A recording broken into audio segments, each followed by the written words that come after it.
Dr. Mitali Agarwal will present the IBD abstracts.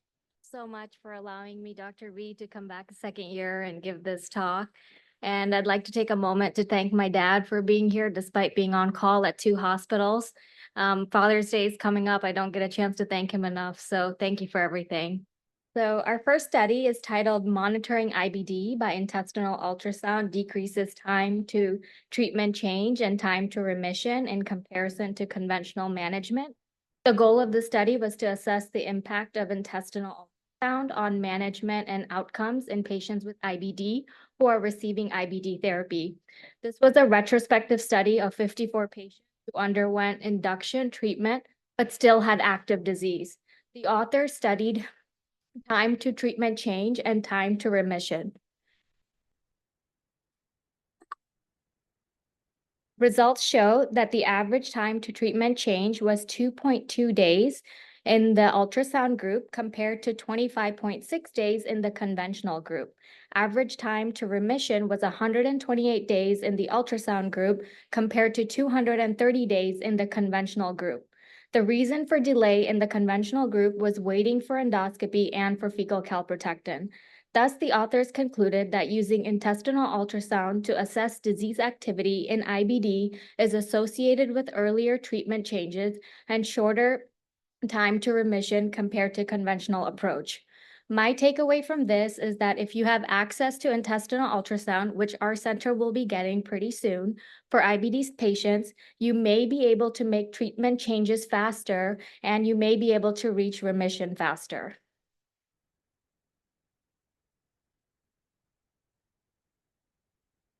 Okay. Did I skip a study? There we go. Okay. So the next study is titled Capsule Endoscopy Guided Proactive Treatment versus Standard Care in Patients with Quiescent Crohn's Disease, the CURE-CD randomized control trial. The aim of this study was to examine the value of capsule endoscopy to guide proactive treatment optimization in patients with Crohn's disease. 60 patients with small bowel Crohn's disease in clinical remission were enrolled in the study. Patients with high-risk features for inflammation based on capsule endoscopy were randomized to proactive treatment optimization or continued standard care for 24 months. Patients repeated capsule endoscopy every 6 months for 24 months. Primary outcome was rate of clinical exacerbation in standard care versus proactive care subgroups. Clinical exacerbation occurred in 25% of the proactive treatment group versus 70% in the standard care group. Thus, the study concluded that proactive treatment optimization based on capsule endoscopy findings in patients with Crohn's disease is safe and superior for prevention of disease exacerbation. My takeaway from this study is that we should consider using capsule endoscopy for risk stratification and to proactively make treatment changes to prevent exacerbation in Crohn's disease patients. Our next study by Dr. Rubin is titled The Efficacy and Safety of Guselkumab as Maintenance Therapy in Patients with Moderately to Severely Active Ulcerative Colitis. This was a randomized, double-blind, placebo-controlled study that evaluated the efficacy and safety of maintenance treatment with subcutaneous guselkumab in patients with moderate to severe ulcerative colitis who had previously been exposed to conventional or advanced IBD therapy. After receiving IV induction, patients were randomized to subcutaneous guselkumab 200 milligrams every 4 weeks, 100 milligrams every 8 weeks, or placebo in a 1:1:1 ratio. Primary endpoint was clinical remission at week 44. Secondary endpoints were corticosteroid-free remission, maintenance of remission, clinical response, symptomatic remission, endoscopic improvement, histoendoscopic mucosal improvement, endoscopic normalization, and fatigue. With both guselkumab maintenance regimen, a significantly higher proportion of patients achieved primary endpoints in all major secondary endpoints at week 44 compared to placebo. Rate of adverse events were similar across the 3 groups, with the 3 major adverse events being COVID-19, ulcerative colitis flare, and arthralgias. Thus, the authors concluded that gozalcumab subcutaneous is safe and efficacious maintenance therapy in patients with moderate to severe ulcerative colitis. My takeaway is that gozalcumab may be another tool that we can use to treat patients with ulcerative colitis in the upcoming future. The next study is titled Additional Risankizumab Therapy is Effective in Patients with Moderately to Severely Active Ulcerative Colitis who did not achieve clinical response to initial 12-week induction therapy. The aim of this study was to assess the efficacy and safety of extended risankizumab for additional 12 weeks in patients without an initial clinical response. 209 patients with moderate to severe ulcerative colitis without clinical response to risankizumab at 12 weeks were randomized in a 1:1:1 ratio to get additional risankizumab with 180 milligrams sub-Q, 360 milligrams sub-Q, or 1,200 milligrams IV. Clinical response, clinical remission, endoscopic improvement, endoscopic remission, histologic improvement, and safety were evaluated. In general, all three groups performed similarly with 50 to 60% clinical response. Clinical remission was also similar, but perhaps numerically higher in the sub-Q formulation. Rates of endoscopic improvement and endoscopic remission, histologic improvement, and adverse events were similar across the groups. Thus, the study concluded that in patients with ulcerative colitis without clinical response to risankizumab induction therapy, additional therapy with sub-Q risankizumab may then induce clinical response and remission. Our next study is persistence, efficacy, and tolerance of subcutaneous infliximab after switch from intravenous infliximab in IBD patients in remission. The aim of this study was to describe sub-Q infliximab persistence, efficacy, and tolerance after switch from IV. 426 IBD patients in steroid-free clinical remission were enrolled in this prospective cohort study. Primary endpoint was sub-Q infliximab persistence of remission at week 48. Persistence of remission with sub-Q infliximab was 95% at week 48. Persistence was significantly higher among patients treated with only infliximab therapy, i.e. monotherapy. 42% of the patients had some sort of adverse event, 12 led to treatment discontinuation, and 9 were serious adverse events. Thus, the authors concluded that 1-year persistence of remission with sub-Q infliximab after switch from IV infliximab was 95%, supporting excellent efficacy and tolerance. And our last study is the PREDICT UC optimizing infliximab induction therapy for acute severe ulcerative colitis, a randomized controlled trial. The aim of this study was to compare intensified 10 milligrams per kilogram infliximab and standard 5 milligrams per kilogram infliximab in steroid refractory patients with acute severe ulcerative colitis. Patients who received 5 milligrams per kilogram infliximab initially were then further subdivided if they received additional doses of 5 milligrams per kilogram or 10 milligrams per kilogram infliximab for non-response. The primary outcome was clinical response by day 7.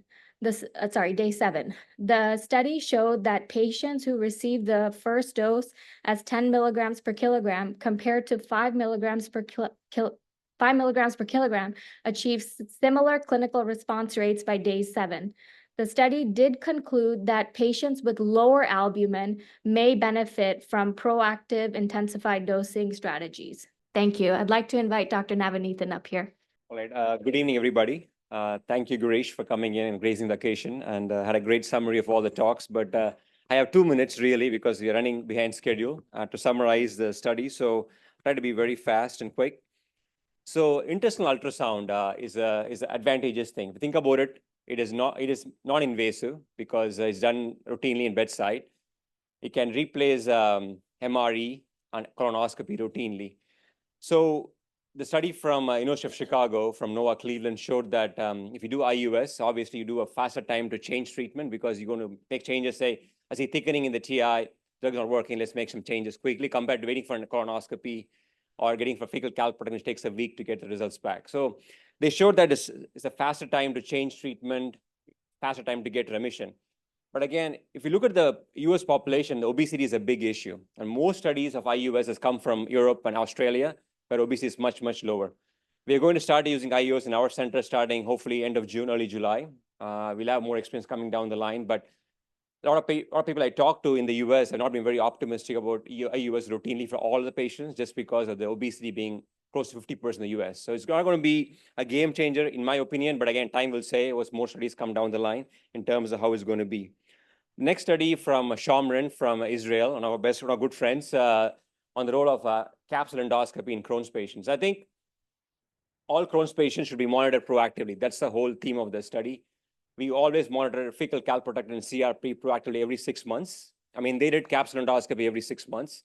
I think I would interested to see what the CRP and FCP was. In my opinion, they usually go up even before capsule sees changes. So what is the additional benefit of using a capsule where FCP and CRP can make changes, and it can make changes in treatment rather than doing a capsule in the study? But I mean, I would like to see the full paper to see how practically relevant is going to be doing capsule every 6 months, all patients in Crohn's disease, the cost associated with it, where CRP and FCP is very inexpensive. So I would like to see the long-term data about it. Guselkumab, it's an IL-23 inhibitor. We know that other IL-23 inhibitors in the market is going to be approved this year for UC. The studies show that it is superior to placebo in maintenance therapy, which is not surprising. I think guselkumab is IL-23 inhibitor. There are two others in the market right now, which is risankizumab and mirikizumab. All are different IL-23s, not the same. One is completely human, which is guselkumab. The other two, mirikizumab and risankizumab, are humanized. So there's modification and mutation. So studies have shown that guselkumab is superior, but we don't have comparative effect studies to say which is superior to each other. So time will tell among all the IL-23 inhibitors how to choose down the line. So that's more research coming down the line. The next study was use of risankizumab in patients with Crohn's disease. And they said in the UC study, where they showed that if you do, after 12 weeks, no response, do you stop the drug or give additional sub-Q risankizumab or IV risankizumab to achieve response? The benefit of IV was not dramatic. I think sub-Q worked as good as IV. So if patient is not responding by week 12, the recommendations are, at least in our practice, we use risankizumab at least one more dose, week 12. This study showed that we can give 2 more doses up to week 20 and see the response at week 24. The important thing is patient has to be waiting to wait until week 24, which is not practical in most patients. Patients want a response quicker. I don't know whether we can wait up week 24 to make a decision on treatment change. But again, it's practically not very right for the patient to wait 24 hours to make changes, 24 weeks to make changes in treatment. But something to think about in this trial. The addition 2 trials are on infliximab. So now we have a Zimfentra, which is a sub-Q infliximab approved for UC patients in the US. Again, this study showed that Zimfentra, when you switch to sub-Q, is actually as good as IV infliximab in patients in remission. The important thing to know is sub-Q is advantageous compared to IV because it doesn't have the trough and the rise in levels and drop in levels. The PK profile of sub-Q is exactly similar, and the levels are consistently high for the entire 2 weeks. So it's actually advantageous. And the risk of developing antibodies, immunogenicity is much lower. So the studies showed the same. So in my practice, I think we have close to 25 patients who have switched to IV to sub-Q. And I think it'll be a very favorable PK profile long-term to achieve that long-term. The last is on activated infliximab in UC patients in the hospital. So this study is flawed automatically because they didn't randomize the patients based on the albumin levels. So proactively, if you see patients in the hospital with albumin levels less than 2.5, we give a high dose anyway, 10 milligram per kilogram compared to 5 mg per kg. They actually did post-hoc analysis after they did induction for everybody the same dose. So they showed that if you do a higher dose induction in a patient with low albumin levels, the response is better and faster time to respond. So the take-home message for that last study is use IV induction infliximab, check a baseline albumin levels. If it is less than 2.5, use a higher dose induction, 10 mg per kg. I would do a faster induction. Instead of waiting 0, 2, and 6, I would do 0, 7, 21, and then see how they do. And in this study, they showed in the subset of patients, the faster induction got them into clinical response within the first 6 weeks compared to 3 months. The 3-month outcome is exactly the same in both arms, but they got better faster. So patients want to have response faster when they're sick in the hospital. So that's more practically relevant than the 3-month outcome, in my opinion. So I think the take-home message is use a higher dose of infliximab and faster induction regimen in hospital as a UC patient. I think that's my summary about all the 6 studies we have. And thank you all so much for all your time today. Appreciate it. So we're only as good as the people who are our colleagues at work. So I want to thank Dr. Bang, Dr. Covelli, Dr. Murali, and Dr. Agarwal for spending this evening selecting the abstracts and presenting this for this group. I also want to thank our colleagues from Orlando. They are all our referring doctors and most importantly, our very good friends. They support our practice, our educational events, and they are our extended family. And without them, we will not be having this event or our practice. I'm so grateful that you decided to spend this weekend with us. I also want to thank our international audience. I've looked at the countries. There's Dr. Naidu from South Africa, many from South Korea, Japan, India, Italy, Australia, Israel, and Taiwan and Thailand, and and Japan. Thank you so much for spending this evening. I know it's way beyond midnight, that you take the time to go online and spend the entire evening into the early hours of the morning means a lot. And I hope you really find this educational event useful. I also want to thank Medtronic and Omega Imaging for sponsoring this program. We can't do good educational events without the support of industry. And once again, thank you. And finally, my thanks to Girish Mishra. He's a very, very good personal friend and a professional colleague who spends a Memorial Day weekend in Orlando just to moderate and have a good time with us and enjoy it. And most importantly, be very gracious and dwell into areas that is not even in his area of expertise. So thanks for it. And I hope we'll have a good dinner. And those of you overseas should go to sleep. Thank you.